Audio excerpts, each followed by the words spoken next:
Pero ikaw, you are not important to me. Oo. Thank you, Mr. Chair. Yan. Yeah. Huwag kang mag-alala. Hindi ako kailanman magdidemanda sa'yo. Oh. Eh, tumatawa ka pa eh. Thank you, Mr. Chair. Natatawa ka sa akin eh. No, Mr. Chair, I am expressing my gratitude, Mr. Chair. Ganun ba?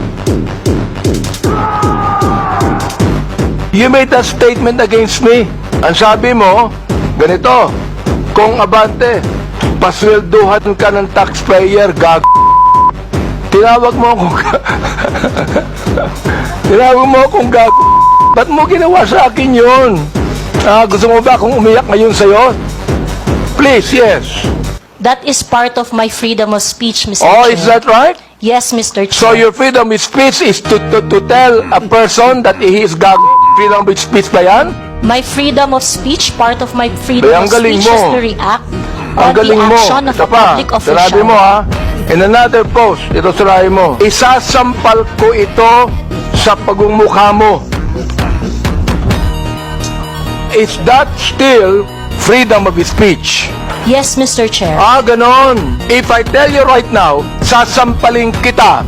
Freedom of speech yan. That's part of your freedom, Mr. Chair. Pag sinampal kita, hindi na freedom of speech yan. Of course, sir, it's overt Hindi action na. already. Ang galing. Mahusay ito. Ang sabi mo, I'm going to be Hindi ko masabi to, Mr. Chair.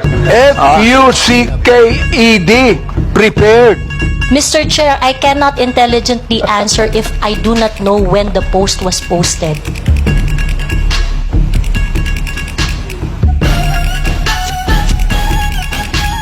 You can post something today and you forget that tomorrow. Am I right? That is correct, Mr. Chair. That's very likely. You hated me. Hindi pwede sabihin mo sa akin na you love me. Is that a person that you said that you love me? I love you and because of that, isasampal ko ito sa'yo. At the very most, I do not like your performance as a member of the 19th Congress. But hate is such a powerful word, Mr. Chair. If you think that you are violated by my exercise of my freedom, you would have your right and No, be no, in court. don't worry. I'm not going to charge you. If I charge you in court, matatalo ka eh. Pero hindi. Kayo po mga vlogger natin, do you agree with what Miss Joey Cruz said? I'm a bit forgiving on those, Mr. Chair, because sometimes people are so expressive that we tend to say things. And I could cite your example on the last hearing. You mentioned something as well. Gusto kong sabihin ngayon, Mr. Chair, publicly. Ikaw ang Binalik ko lang sa kanya eh. Siya ang una nagsabi. Nasa public eye din po kami, gaya po ninyo. So, whatever content or opinions that we also post online, nakaka-receive din po kami ng mga gaya ninyo na masasakit na salita. Kaya naiintindihan po namin kung saan din kayo nanggagaling. However, ang difference lang po natin, ang atake sa amin personal, ang atake po sa inyo, on your official function. Hindi ako binabas ng sino man bago ang Quadcom. Bakit kaya? Di ba? Share if I may add. Hindi ako nababas eh. Ngayon lang talaga. Miss Cruz, wala akong karapatang tawagin kitang gago.